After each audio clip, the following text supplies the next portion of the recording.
Hello, my name is Jessica Padilla, and today I will be presenting the No Child Left Behind Act of 2001. I am assigned to Group B2. Some background information on No Child Left Behind. The No Child Left Behind Act of 2001 replaced the Elementary and Secondary Act of 1965. The Elementary and Secondary Education Act was passed by the 89th United States Congress and signed into law by President Lyndon B. Johnson on April 11th, 1965. The Elementary and Secondary Act highly focused on equal access to education through high standards and accountability. The new No Child Left Behind Act offered bipartisan solutions based on accountability, choice, and flexibility in federal education programs. There are four main components of the No Child Left Behind Act that we will break down in this PowerPoint.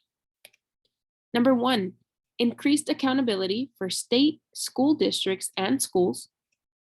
Number two, greater choice for parents and students, specifically in low-performing schools. Three, more flexibility for states and local LEAs, local educational agencies, in the use of federal education money.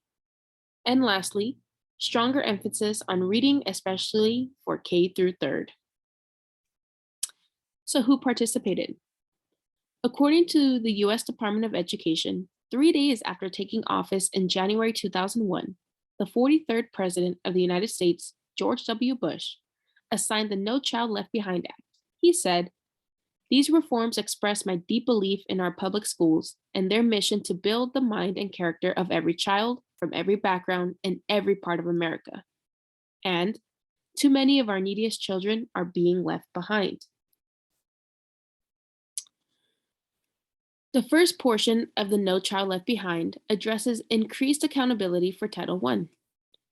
It was framed in three ways: challenging state standards in reading and mathematics, annual testing for all students in grades 3 through 8, and annual statewide progress objectives ensuring that all groups of students reach proficiency within 12 years, which was then broken down by poverty, race, ethnicity, disability, and limited English proficiency to ensure that no child was left behind.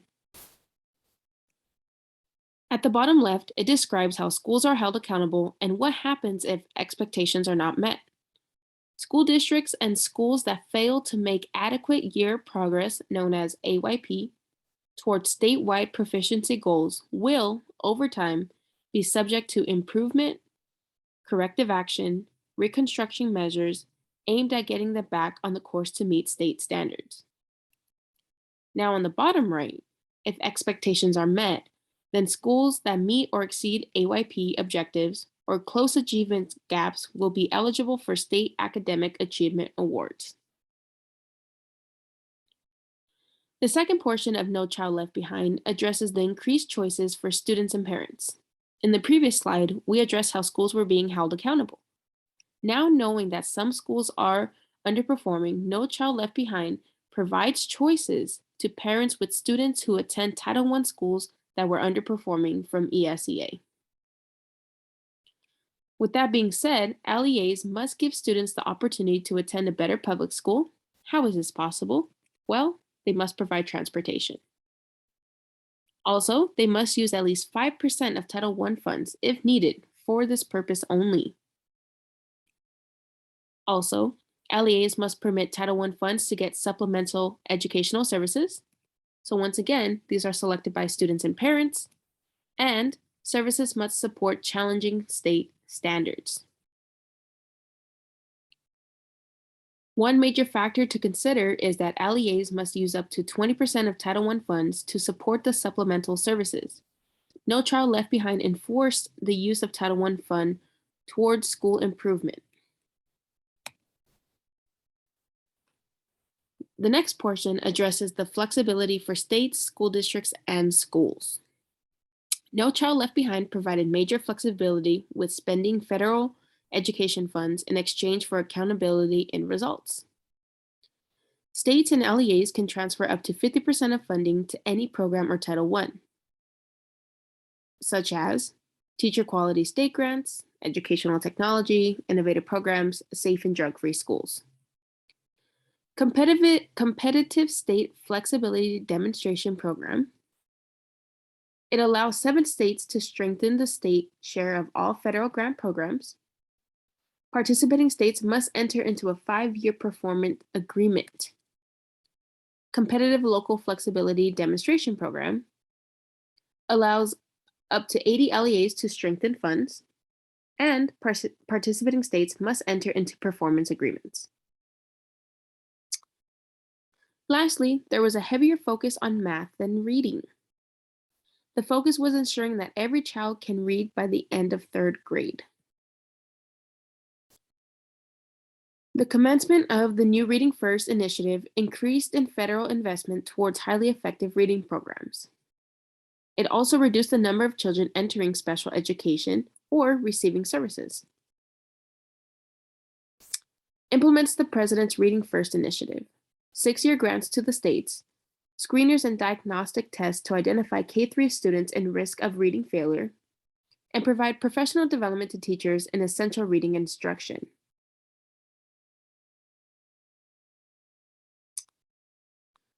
No Child Left Behind started in 2001 and ended in 2015. But now what? Undoubtedly, No Child Left Behind has set a standard and normalized standardized testing. Research shows that because of the high demand in testing, it has been linked to a greater amount of anxiety in children. And as we all know now, the saying, teaching to the test.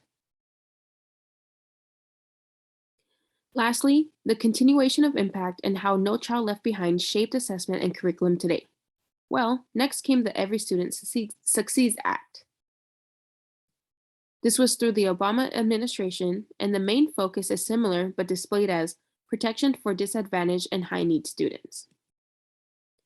The end results of both is that they have in common is that every state is still required to test and report student assessment data in reading and math, extended flexibility in funding, and lastly, extended transparency to parents and access to school reports, funding, and overall standing. Thank you for listening and for viewing my presentation on No Child Left Behind. Here are my references.